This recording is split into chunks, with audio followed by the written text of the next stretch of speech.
अस्सलाम वालेकुम। आज के सेशन में एक बार फिर खुशामदीद।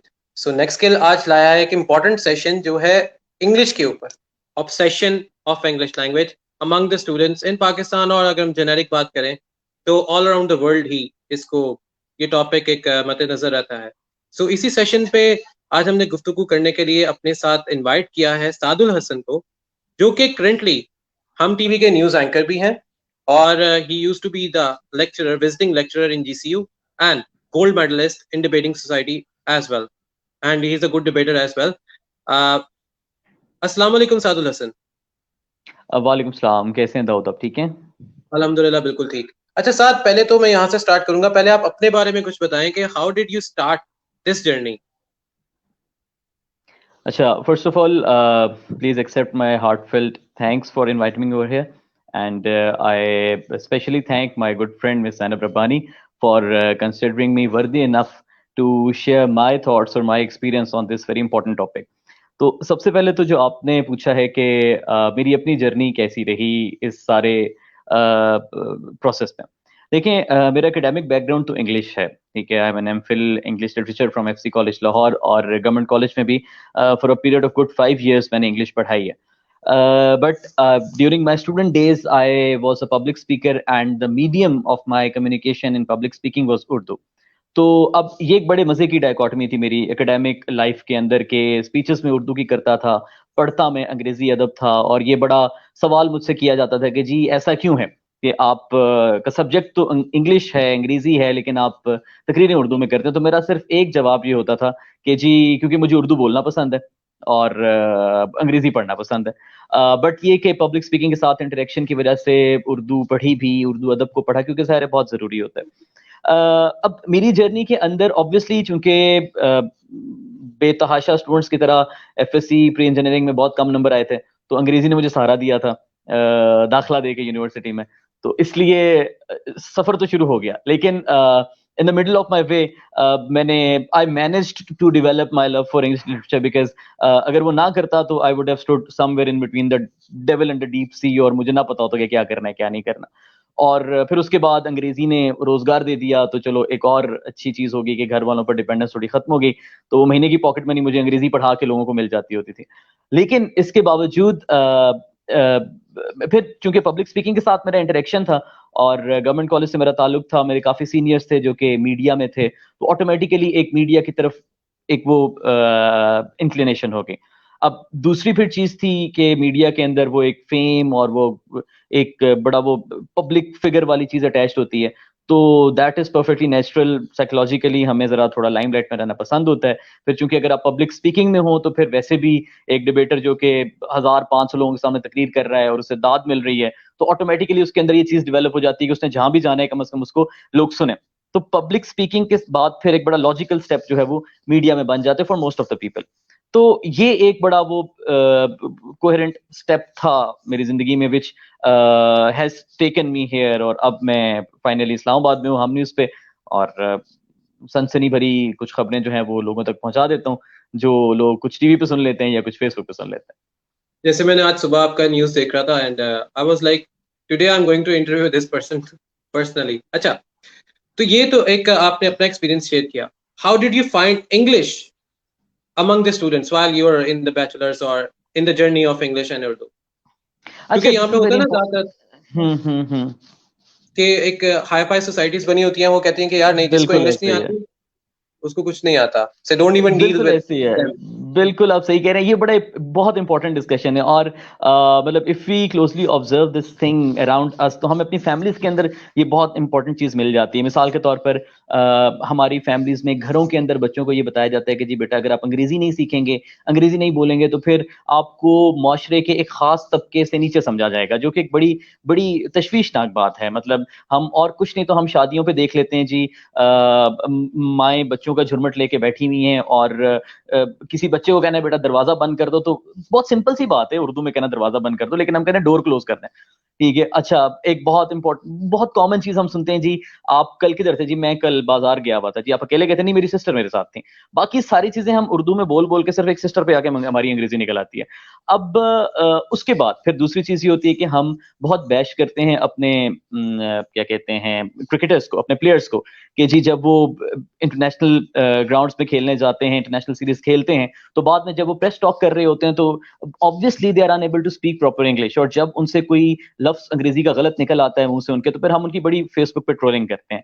अभी रिसेंट पास्ट में हमने देखा है कि कुछ जिस तरह से मतलब टेलीविजन रिपोर्टर्स जो हैं वो मार्केट्स में जाते हैं, वो लोगों से बात करते हैं, तो एक कोई टीनेजर थी, उसकी किसी ये टूरिस्ट स्पॉट पे उससे रिपोर्टर ने उसके कोई तासुरात पूछे, तो उसने अंग्रेजी में बोल दिया था। नहीं नहीं, निम्रा तो बड़ी एक लेटेस्ट है ना स्टोरी ये। अच्छा, निम्रा अच्छा। से भी ये आई गेस कोई प्री कोविड में बात कर रहा हूँ, कोई जब टूरिस्ट स्पॉट्स खुले हुए थे, तो वो एक बच्ची थी, उसने अंग्रेजी में बताना शुरू कर दिया। अब obviously she was excited to come in front of camera. फिर अब मैं ये बताने की कोशिश कर रहा हूँ कि हमारी साइकोलॉजिकल ट्रेनिंग कैसे हुई हमारे शौर की, कि जी उनको पता था कि वो कैमरा के सामने बोल रही हैं, उनको पता था कि लोग उन्हें देखेंगे, तो उन्होंने कहा मैं अंग्रेजी में बोलती हूँ। ठीक है, अब चूंकि हमारा बैकग्राउंड उस तरह से अंग्रेजी नहीं है, English is not first language और मदर टंग, तो फिर क्या हुआ, उन्होंने कुछ लफ्ज गलत बोले, और रिजल्ट क्या निकला, वो सोशल मीडिया पर वायरल हो गए उनके क्लिप्स। ठीक है, अब ये जो आप बात कर रहे हैं कि मैंने स्टूडेंट्स में कैसे देखा अंग्रेजी को और इस इंग्लिश ऑब्सेशन को, जो कि हमारा स्पेसिफिक टॉपिक भी है आज का, मैं इस चीज को दो तरीकों से रिलेट कर सकता हूँ। At first stage I myself being a student of English literature, और secondly when I started teaching English to the students, तो ये दोनों एक्सपीरियंसेस मेरे सामने रहे हैं। अब इसमें सबसे बड़ा एक इशू ये आता है कि जी हमारी अटमोस्ट डिजायर ये होती है कि हमें कुछ भी करके अंग्रेजी आ जाए। अब वो अंग्रेजी क्यों आ जाए? क्योंकि अनफॉर्चुनेटली हमारा एकेडमिक सेटअप, हमारा ओवरऑल एक जो ऑफिशियल सेटअप है, वो इस तरह से फ्रेम हुआ है कि जी हमने जो भी करना है हमने वो अंग्रेजी में करना है। इवन अगर आप उर्दू के लेक्चरर भी हैं, ठीक है, सॉरी उर्दू के आप स्टूडेंट हैं और आपने उर्दू लेक्चरर के लिए अप्लाई करना है, तो जो आपने दरखास्त लिखनी है वो भी आपने अंग्रेजी में लिखनी है। आप अगर उर्दू में पीएचडी करना चाह रहे हैं और जो आपने अपना थीसिस प्रपोजल लिखना है बाहर किसी यूनिवर्सिटी में अप्लाई करने के लिए, तो वो भी आपने अंग्रेजी में लिखना है। ये एक इतना अजीब किस्म का आयरॉनिक एक डिलेमा है हमारा। और मतलब सरप्राइजिंगली एक बड़ी पिछले कुछ अर्सा पहले कोर्ट की तरफ से ऑर्डर्स आ गए थे कि जी उर्दू को ऑफिशियल लैंग्वेज बनाया जाए, और इट वाज अ न्यूज कि वो जो ऑर्डर्स थे वो भी अंग्रेजी में थे कि Urdu should be made official language of Pakistan. तो अब ये वजह क्यों है? इसकी एक हिस्टोरिकल पर्सपेक्टिव तो सीधा सीधा कॉलोनियल ऑब्सेशन है कि जी they used to rule us for like couple of years, centuries उन्होंने रूल की हम पर। अब लैंग्वेज के साथ पावर का कॉन्सेप्ट बहुत ज्यादा अटैच्ड है। जब ऑक्सफोर्ड यूनिवर्सिटीज वगैरह बनी थी तब English were not in power, तब फ्रांस की ज्यादा पावर थी, फ्रेंच वो ज्यादा पढ़ते थे। अब को सुनकर ये हैरानी होगी कि शायद हमारे सब कॉन्टिनेंट के अंदर इंग्लिश डिपार्टमेंट्स ऑक्सफोर्ड से पहले बन गए थे। गवर्नमेंट कॉलेज लाहौर का जो इंग्लिश डिपार्टमेंट था वो ऑक्सफोर्ड यूनिवर्सिटी से पहले एस्टैब्लिश हो गया था, because at that time they didn't give importance to English but we did give it. Why? Because they use to rule over us, और वो पावर का लैंग्वेज के साथ कॉन्सेप्ट बहुत ज्यादा अटैच था। अब भी वही कॉन्सेप्ट है। जब मुसलमान रूल करते थे तब इंटरनेशनल लैंग्वेजेस जो है वो पर्शियन हुआ करती थी, अरेबिक हुआ करती थी। उससे पहले जब फ्रेंच रूल किया करते थे तो फ्रेंच हुआ करती थी। फिर रोमन्स बहुत अरसा पावर में रहे, उनकी लैंग्वेज रही। तो लैंग्वेज का और पावर का कॉन्सेप्ट बहुत ज्यादा है। तो आज के सिचुएशन में अगर हम इस चीज को देखें, obviously west is in power today. आपका जितना एकेडेमिया है, आपकी जितनी साइंस एंड टेक्नोलॉजिकल डेवलपमेंट्स हैं, एडवांसमेंट्स हैं, उन सबका ताल्लुक इंग्लिश के साथ है। लेकिन अब यहाँ पर एक और बहस भी है। अब यहाँ पर बहस ये कि जब आप जर्मनी में स्कॉलरशिप लेकर जाते हैं, जब आप जापान में स्कॉलरशिप लेकर जाते हैं, तो they require you to study their language first and then go for pursuing your higher degrees. अब ऐसा क्यों है? हालांकि अमेरिका तो उनसे भी ज्यादा पावरफुल है, हालांकि वेस्ट तो उनसे भी ओवरऑल देखा जाए तो ज्यादा पावरफुल है। अब ये हमारा डिलेमा है। हमने एज अ नेशन उर्दू को सजा के सिर्फ ताक में रख दी है कि जी ये हमारी कौमी जबान है, हमें बड़ा फख्र है अपने उर्दू जबान के असासे पर, अपने उर्दू जबान के अदब पर। लेकिन प्रैक्टिकली देखा जाए तो ऐसा नहीं है। अब एक और सबसे बड़ा इसमें इशू ये कि जी almost majority of the students they aspire to go for civil services. ठीक है, क्योंकि एक बड़ा अच्छा करियर है, स्टेबल जॉब्स हैं, आपको पर्क्स एंड प्रिविलेजेस मिल जाते हैं, पाकिस्तान की जैसी सोसाइटी में आपको पावर मिल जाती है, फिर आपकी जिंदगी एक अच्छी सेटल हो जाती है। हमने कुछ आइडियाज अटैच किए हैं। तो सिविल सर्विसेज में जाने के लिए भी जो बेसिक की है वो आपकी अंग्रेजी अच्छी होना है। तो ये एक बहुत बड़ी वजह है जिसकी जिसकी वजह से स्टूडेंट्स जो हैं राइट फ्रॉम देयर सेमेस्टर 1 उनकी कोशिश यही होती है कि हम अंग्रेजी पर ही ज्यादा फोकस करें। फिर एक और एक्सपीरियंस जो मैंने स्टूडेंट्स में देखा वो ये था कि मेरे पास स्टूडेंट्स होते थे मुख्तलिफ बैकग्राउंड से। लेट्स सपोज किसी स्टूडेंट का मेजर सब्जेक्ट है उर्दू, किसी स्टूडेंट का मेजर सब्जेक्ट है पंजाबी या पर्शियन, लेकिन इंग्लिश कंपल्सरी उन्होंने पढ़नी है फिर भी, क्योंकि कोर्सेज हैं टिल द फर्स्ट 4 सेमेस्टर्स आपके, बेशक आपका जो मर्जी मेजर हो, इंग्लिश आपने पहले 4 सेमेस्टर्स पढ़नी है। अब बहुत सारे स्टूडेंट्स मैंने ऐसे देखे हैं जिनका मेजर उर्दू, पंजाबी, पर्शियन या इस तरह से होता था, उनको अंग्रेजी नहीं आती थी। फिर क्या होता था कि उनका ओवरऑल जो जीपीए है वो सिर्फ इस एक इंग्लिश की वजह से इफेक्ट हो जाता था। मतलब I know a lot of students जिनके उर्दू में अपने सब्जेक्ट में बहुत अच्छे मार्क्स आते थे, जिनके बाकी सब्जेक्ट्स में for that matter political science में, हिस्ट्री में या और सब्जेक्ट्स में बहुत अच्छे मार्क्स आते थे, लेकिन दे फ्लंक्ड इन इंग्लिश, जिसकी वजह से क्या होता था, उनका ओवरऑल जीपीए पूरे का पूरा तबाह हो जाता था, उन्हें कोर्सेज रिपीट करने पड़ते थे। तो ये वो राइट फ्रॉम द स्टार्ट हमारे एकेडमिया के अंदर हमारा ओवरऑल कलेक्टिव कॉन्शियस ऐसे शेप कर दिया जाता है कि अगर हमें अंग्रेजी नहीं आएगी, इसका मतलब ये कि हमारा कुछ भी नहीं बनना। हम जॉब्स के लिए जाते हैं। अब मैंने अपना जो एक उर्दू न्यूज एंकरिंग की जॉब के लिए इंटरव्यू दिया था, वो 20 मिनट का इंटरव्यू था एचआर के साथ, तो वो पूरे का पूरा 20 मिनट का इंटरव्यू अंग्रेजी में था। अब I know a lot of such people जो मुख्तलिफ जॉब्स के लिए जाते हैं, उनके इंटरव्यूज अंग्रेजी में होते हैं। क्यों? क्योंकि हम ये समझते हैं कि अगर मैं अंग्रेजी ठीक नहीं बोल सकता तो इसका मतलब ये कि शायद मैं मकाम बशरियत से नीचे गिर जाऊंगा। ठीक है, मुझे शायद जो जो भी मेरा नॉलेज है, जो भी मेरा इल्म है, उसे परखा उस चीज की बुनियाद पर जाएगा कि जी मैं अंग्रेजी ठीक बोलूं। लेकिन मसला ये है कि हम इस चीज से पल्ला झाड़ भी नहीं सकते, हम इस चीज से अपनी जान छुड़ा भी नहीं सकते। क्यों? क्योंकि मैंने वो फैक्टर्स बताए हैं कि जिन फैक्टर्स की वजह से हमें अंग्रेजी को सीखना, अंग्रेजी को बोलना, अंग्रेजी के अंदर अपने जज्बात का इजहार करना, उसको बहुत लाजमी बना दिया गया हुआ है, हमारी मजबूरी है। हम इस तरह से इस अंग्रेजी के घन चक्कर में फंस चुके हैं। फिर आप स्कूल्स को देख लें, हमारे पाकिस्तान के अंदर जो बेतहाशा प्राइवेट स्कूल्स का कल्चर है। आपको याद होगा आज से कुछ साल पहले एक प्राइवेट स्कूल को बहुत क्रिटिसाइज किया गया था क्योंकि उन्होंने पंजाबी लैंग्वेज को बहुत डिमीन किया था, पंजाबी लैंग्वेज को उन्होंने बहुत जो है वो डेरोगेटरी रिमार्क्स, वर्ड्स यूज किए थे उसके बारे में। अब मसला यही है कि वो जो पूरे का पूरा प्राइवेट कल्चर स्कूल्स के अंदर मौजूद है, जो कॉर्पोरेट कल्चर स्कूल्स के अंदर मौजूद है, वो राइट फ्रॉम द स्टार्ट ही बच्चों की ऐसी ट्रेनिंग कर देता है कि वो बच्चे जब बड़े होते हैं तो वो समझते हैं कि जी हमें अंग्रेजी आती है तो हम ही सब कुछ हैं। और जिस चीज से मुझे बहुत ज्यादा हैरानी होती थी वो ये होती थी कि मेरे सामने जो स्टूडेंट्स होते थे उनमें से एक वो मिक्सचर होता था। उनमें से कुछ स्टूडेंट्स ऐसे होते थे जो कि एफएससी के बैकग्राउंड से होते थे, कुछ स्टूडेंट्स ऐसे होते थे जो कि ओ लेवल्स, ए लेवल्स के बैकग्राउंड से होते थे। अब यकीन करें, the students with A levels background they were filled with the superiority complex कि जी हमें अंग्रेजी आती है। I am an, let's Exactly. suppose, Ethisonian. I hail from Lums, or I am a Beaconite, or I hail from Lahore Grammar School. XYZ, मैं किसी school को नहीं tag कर रहा, ना ब्लेम कर रहा हूँ, मैं सिर्फ मिसालें दे रहा हूँ कि ये वो बैकग्राउंड्स हैं जो बच्चों के जहन के अंदर बैठ जाते हैं। और फिर रिजल्टेंटली यही बच्चे बैठे हुए हैं, आगे जाते हैं, जॉब्स पे जाते हैं, हायर अथॉरिटीज पे जाके अपनी ड्यूटी सर अंजाम देते हैं। फिर इनके सामने जो लोग आते हैं, एज ए रिजल्ट ये फिर उनको उस तरह से ट्रीट करते हैं। तो ये एक डिलेमा है हमारी सोसाइटी का, जो कि मैं खुद जाती तौर पे फील करता हूं, जो शायद कहीं ना कहीं मैंने खुद भी फेस किया है। बट मसला ये है कि हमारे पास कोई तरीका नहीं है इससे जान छुड़ाने का। हम अपने कौमी विरसे को बचाने की कोशिश करते हैं, हम अपनी कौमी जबान के बचाने की बात करते हैं, मूवमेंट्स चलाते हैं, हम बैनर्स लगा देते हैं, कौमी जबान के दिन मना लेते हैं, हम बच्चों को दर्स भी दे सकते हैं, लेकिन हम इससे निकल नहीं पा रहे अब तक। ये सबसे बड़ा डिलेमा है हमारा। ये बात वहां से आती है ना, जब सर सैयद अहमद खान ने कहा था कि अगर आपने कुछ चीज सीखना है, कुछ बनना है, पाकिस्तान को अगर बनाना है, तो you have to learn English language, तो यू, ताकि आप उन लोगों को डिफीट कर सको जो आपसे ऊपर आके बैठते हैं। अब ये बात बिल्कुल ठीक जैसे है। कि बताए बताए।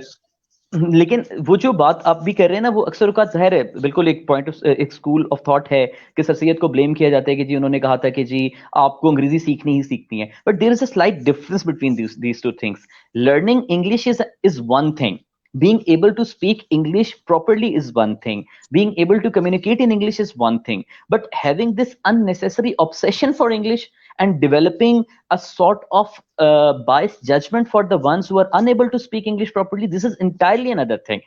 मुझे अगर कोई अच्छी चीज पढ़नी है, कोई ऑब्वियसली आजकल आपके पास अच्छा अदब बेतहाशा जो जिस पे बहुत बहस होती है क्योंकि बहुत ज्यादा अच्छा अदब उर्दू में भी लिखा गया है, लेकिन इंटरनेशनली एक्नॉलेज लिटरेचर बहुत ज्यादा अंग्रेजी में लिखा गया है। अगर मुझे वो पढ़ना है तो डेफिनेटली मुझे अंग्रेजी आनी चाहिए। This is the thing which sir Syed also propagated. लेकिन मुझे अंग्रेजी आती है इस बुनियाद पे मुझे एक बरतर इंसान ना समझा जाए, और किसी को अंग्रेजी नहीं आती तो इस बुनियाद पे उसे कमतर इंसान ना समझा जाए। दिस इज द इशू जो कि बहुत बड़ा आजकल हमारे पास मौजूद है। अभी ना तकरीबन 2 आवर्स पहले I was talking to Nitin. Nitin was from the India. अब उससे मेरी बात हो रही थी, तो मैंने उससे सिर्फ एक ही चीज पूछी कि यार why don't we talk in the Hindi और Urdu language that we can use to communicate easily. कहते हैं व्हाई शुड आई। अब वो जिस तरह उर्दू और इंग्लिश को मिक्स करके बोल रहा था, आई टोटली अंडरस्टैंड कि उससे इंग्लिश नहीं बोली जा रही प्रॉपर्ली, नहीं वो कम्युनिकेट हो रहा, लेकिन हाँ वो यूके के एक प्लेटफॉर्म में बैठा है, then he has to communicate with me that in that specific language. अब इस ऑब्सेशन को हम स्कूल्स और कॉलेजेस से तो नहीं निकाल सकते। How we can pull this obsession out from our homes. हम घरों में से इस सारी चीजों को कैसे निकाल सकते हैं? Do we promote Urdu language besides the English language, और we just abolish the English language from our homes, ताकि उर्दू लैंग्वेज को ही प्रमोट दिया जा सके? ताकि अब जैसे आप बात कर रहे थे जापान की और जर्मनी की, so I personally have an experience in China. मैं जब चाइना की उस एनवायरनमेंट में गया, तो they told me that if you want this thing then you have to learn Chinese to communicate with us. Why not Urdu? हम उर्दू को ये चीज क्यों नहीं बनाते? पाकिस्तान में अगर कोई आए, हम इंग्लिश में उससे बात ही ना करें, हम उर्दू में क्यों नहीं उससे बात कर सकते? So what is that obsession जो हमारे घरों से स्टार्ट होता है, हम इसको कैसे बाहर निकालेंगे? दाऊद, आपने जो ये सवाल किया ना, इस सवाल का जवाब आपके सवाल में मौजूद है। देखें, पहले ये होता था कि हम स्टेप बाय स्टेप अगर देखें, जो एक बच्चे की तरबियत के जो मराहल हैं, उसमें बुनियादी मरहला जो है वो उसके घर वाले तय करते हैं, उसके वालिदैन होते हैं, वो बेसिक स्टेप होता है। लेकिन मसला ये कि अब वो टाइम चला गया। अब स्कूल्स वो बेसिक स्टेप होते हैं किसी बच्चे की तरबियत का। क्यों? क्योंकि 3 साढ़े 3 साल की उम्र में एक बच्चे को स्कूल भेज देते हैं ऑन एवरेज, ठीक है। उसको अब तो मतलब किंडरगार्टन से पहले ही प्री किंडरगार्टन क्लासेस आ जाती हैं, ठीक है। तो वो जो प्री 3 4 साल होते हैं बच्चे के, वो स्कूल ही गुजरते हैं उसके। अब जो आप बात कर रहे हैं ना कि कैसे ये उर्दू के लिए या अपनी लैंग्वेज के लिए ये जो एक उसकी तरफ इंक्लिनेशन है वो डेवलप की जाए, वो दाऊद आपके स्कूल्स कर सकते हैं। क्यों स्कूल्स कर सकते हैं? क्योंकि हम अपने, लेट्स सपोज मैं अगर एक पेरेंट हूं और मेरा बच्चा है, उसने स्कूल जाना है, मुझे पता है कि उसने स्कूल में जाना है, तो उसका पहला मत्था ही अंग्रेजी के साथ बजना है जाके, ठीक है। उसने जो चीजें शुरू में पढ़नी है वो उसने अंग्रेजी पढ़नी है, तो मैं उससे सिखाऊंगा ही अंग्रेजी। क्यों? क्योंकि उसकी आगे जरूरत ही अंग्रेजी है। हम एकेडेमिया के थ्रू इस चीज को, ठीक, वो जो आप जापान और चाइना की बात कर रहे हैं ना, वो इसलिए है क्योंकि उन्होंने अपने एकेडेमिया के अंदर अपनी लैंग्वेज को इंपॉर्टेंस दी है कि जी मैं अंग्रेजी अदब में अगर पीएचडी करने चाहता हूं, जर्मनी जाना चाहता हूं, तो मुझे फिर भी पहले 4 महीने लगा के जर्मन लैंग्वेज सीखनी है, ठीक है। अब मेरे एकेडेमिया को, मेरी जरूरत को लिंक कर दिया हुआ अपनी लैंग्वेज के साथ उन्होंने। ये काम हमारे स्कूल्स कर सकते हैं, ये काम हमारा एकेडमिक एनवायरनमेंट कर सकता है। मैं ये नहीं कह रहा कि अंग्रेजी से जान छुड़ा लें, अंग्रेजी is the need of the hour, ठीक है। हमें उसको सीखना है, हमें उसको समझना है। लेकिन मैं साथ अपना थीसिस ये डेवलप कर रहा हूं कि हमें अंग्रेजी के साथ साथ ड्यू इंपॉर्टेंस उर्दू को भी देनी चाहिए, क्योंकि हम इस चीज को नहीं निगेट कर सकते कि हर बच्चे की जो ब्रीडिंग ग्राउंड है वो डिफरेंट है। मेरे घर में अगर मेरे वालदैन हैं और मेरे वालदैन में से कोई भी हाईली क्वालिफाइड नहीं है, तो वो मुझे बेसिक लेवल पे अंग्रेजी सिखा ही नहीं सकते। मैं तो अपने घर में उर्दू सीखूंगा सिर्फ और सिर्फ। तो स्कूल्स को बेसिक लेवल पे इस चीज की रियलाइजेशन करने की जरूरत है कि अगर वो उर्दू को भी उतनी ही इंपॉर्टेंस देना शुरू कर, मैं कई, आप भी इवन कई स्कूल्स ऐसे जानते होंगे जिसमें क्लासरूम्स में उर्दू बोलने पे पाबंदी है, जिसमें the moment you enter into the schools premises you have a feeling that you have just landed at the Heathrow airport, और अब आपको अंग्रेजी बोलनी है, ठीक है।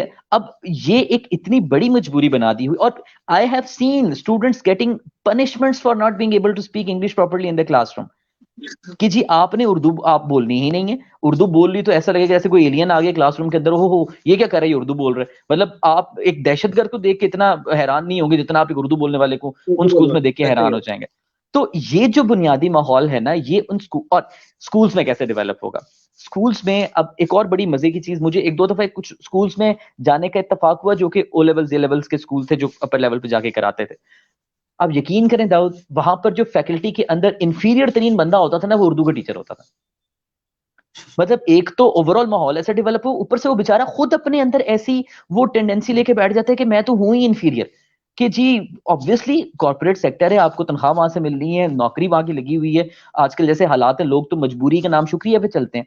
तो उर्दू के जो टीचर्स हैं, जो प्रोफेसर्स हैं, जो उर्दू के अदब के साथ ताल्लुक रखते हैं, जो उर्दू के लिखारी हैं, उनके ऊपर ये बहुत बड़ी जिम्मेदारी आयद होती है कि वो इस जबान को बचाने के लिए मूवमेंट्स चलाएं, तहरीक चलाएं इस जबान को बचाने के लिए। हमारा चाय खाने का जो कल्चर है, हमारा पार्टी हाउस का जो कल्चर है, हमारी जो अदबी महफिलों का कल्चर है, उसको ज्यादा से ज्यादा फरोग दें।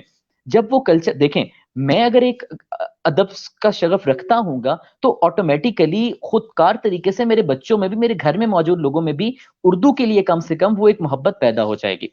तो जो उर्दू बोलने वाले हैं, जो उर्दू समझने वाले हैं, जो उर्दू से मोहब्बत करने वाले लोग हैं, जो उर्दू लिखने वाले लोग हैं, उर्दू पढ़ने वाले लोग हैं, मेरा जाती तौर पर ये, मेरी नाकिस राय में एक बहुत नाकिस मेरा ये तज्जिया ये है कि उनके ऊपर बहुत जिम्मेदारी आयद होती है कि वो अपने आप को इस तरह से ऑर्गेनाइज करें, अपने मूवमेंट्स इस तरह से चलाएं कि एकेडमिक इंस्टीट्यूशंस को वो टारगेट करें। वहां पर उर्दू का जो ये कल्चर है उसे प्रमोट करने की जरूरत है, ताकि फिर उसका जो नतीजा है वो घरों में आए, हमारे बच्चों में आए, हमारी अगली नस्लों में आए, और फिर वो उर्दू को उस तरह से ओन करें जैसे उसका हक है। अच्छा, हम अपनी डिस्कशन को कंक्लूड करते हैं कुछ इस बात पे कि जैसे यहाँ पे डिफरेंट इंस्टीट्यूट हैं, वो इंग्लिश इंस्टीट्यूट भी है, इंग्लिश भी सिखाते हैं, फिर डिफरेंट वो भी चीजें बताते हैं कि आपने इंग्लिश सीखनी है, आइट्स करना है, टोफल करना है, या इस तरह के जितने भी शॉर्ट कोर्सेज होते हैं। क्या हम ऐसा कर सकते हैं कि हम उर्दू के लिए भी शॉर्ट कोर्स निकालें और उसके लिए लोग अपने आप को इसमें प्रमोट करें, that they want to learn Urdu language besides they want to learn English language, और बाहर से हम अगर कम्युनिटी ऐसे लेके आए, so what do you think about it? अच्छा दाऊद, इसमें ना एक थोड़ी सी ये फिर अफसोसनाक बात ये होगी कि हमें उर्दू सिखाने के लिए कोर्सेज कराने पड़ रहे हैं, वो उर्दू जो लेकिन बाहर हमारी से जो अपनी है, जुबान है। अच्छा, बाहर से आप कहाँ से लोग लेके? अच्छा, जापान की एक यूनिवर्सिटी है जिसमें उर्दू में पीएचडी कराई जाती है, ठीक है। गवर्नमेंट कॉलेज के अंदर एक दफा एक कॉन्फ्रेंस हुई थी, उसमें वहां से उस यूनिवर्सिटी से लोग भी आए थे।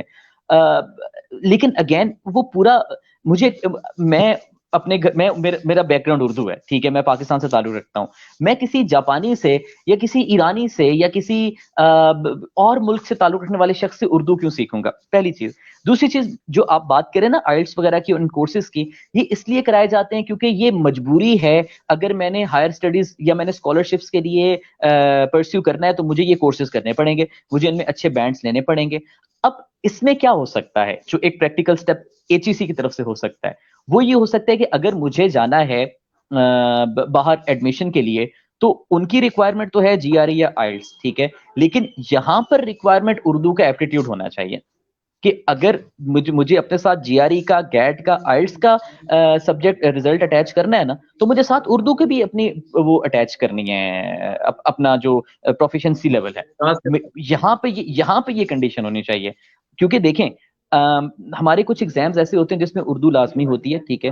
यकीन करें जो एस्पिरेंट्स हैं उनके लिए मौत पड़ी होती है उनको कि जी हम उर्दू का कैसे करेंगे पेपर यार, मतलब हमने तो उर्दू पढ़ी ही नहीं है, एफएससी के बाद से तो हम उर्दू पढ़ते ही नहीं है, अगर हमारा एकेडमिक बैकग्राउंड ना हो उर्दू में।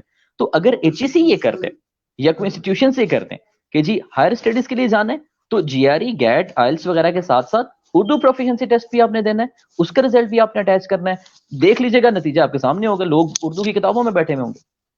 ऐसे ही है, ऐसे ही है। अच्छा, अब आप स्टूडेंट को क्या कहना चाहेंगे कि वो इंग्लिश ऑब्सेशन से बाहर आए अपने लिए, आपको लेके, क्या इंग्लिश ऑब्सेशन को साथ को कंटिन्यू रखे, क्योंकि वो तो उससे बाहर नहीं आ सकता जब तक उनको फैमिलीज को बाहर नहीं लेके आ सकती। सो राइट नाउ उनको ऑब्सेशन में रह के अपनी सारे मामलात को साथ साथ चलाना चाहिए, या वो ऑब्सेशन के अंदर ही अपने आप को लेके चलते रहे? देखें, मैं ऑब्सेशन को तो कभी भी एंडोर्स नहीं करूंगा। इवन जिस वक्त मैं पढ़ाता भी था, ठीक है, मेरी सबसे पहले लेक्चर में मेरी ये बात होती थी कि मैं स्टूडेंट्स को कह देता था कि अगर आपको कोई सवाल आ रहा है ना मेरे लेक्चर में, बेशक मैं अंग्रेजी पढ़ा रहा हूँ, मैं नॉवल पढ़ा रहा हूँ, पोइट्री पढ़ा रहा हूँ, जो मर्जी पढ़ा रहा हूँ, अगर आपको कोई सवाल जेन में आ रहा है ना, इसलिए ना रुक जाए कि आपसे वो सवाल अंग्रेजी में फ्रेज नहीं हो रहा, ठीक है, पंजाबी में कर लें सवाल, उर्दू में कर लें सवाल। बच्चों को मैं, स्टूडेंट्स को मैं खासतौर पर यही कहूंगा कि इंग्लिश सीखें जरूर, इंग्लिश बोलें जरूर, इंग्लिश को पढ़ें जरूर, लेकिन इंग्लिश को अपने ऊपर तारी मत कर लें, अंग्रेजी की बुनियाद पे जज करना छोड़ दें।